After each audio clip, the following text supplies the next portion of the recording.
Good morning.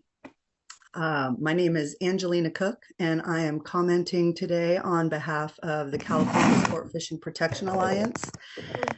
And we enthusiastically urge the Water Board to extend emergency and stream flow requirements in 2025. Today, I would like to focus on the economic implications of salmon extinction and the fiscal analysis.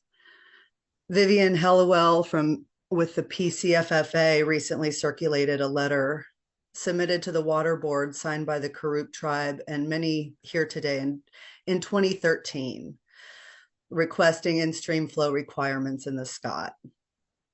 How is it that this discussion began over 15 years ago and we are still hobbling along with bare minimum belly scraping flows enforced on an expensive annual basis? The only response that makes sense is that the state is underestimating the gravity of salmon extinction and overestimating the value of ag irrigation. Aside from the cultural devastation of salmon extinction, the economic impacts of river degradation are also dire and extensive.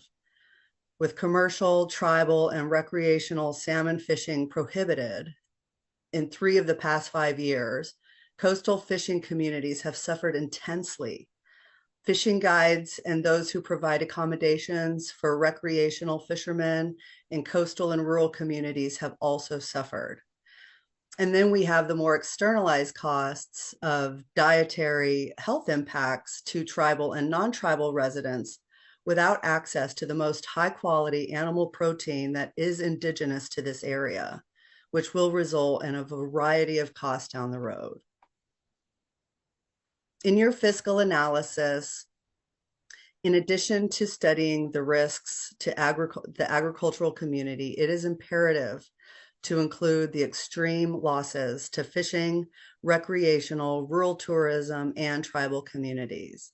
It's also crucial to remember that crop alternatives exist for the ag community, but there are no substitutes for salmon.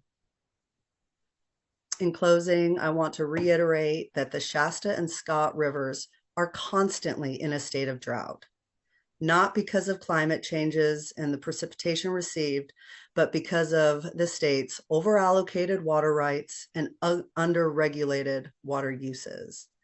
Please restore balance to the Klamath Basin and improve equity in our communities by doing everything in your power to replenish flows that will result in a harvestable surplus on a permanent basis. Thank you very much for your time today. And I look forward to hopefully feeding into the economic information over the next year that will lead to more permanent regulations in the coming year. Thanks again.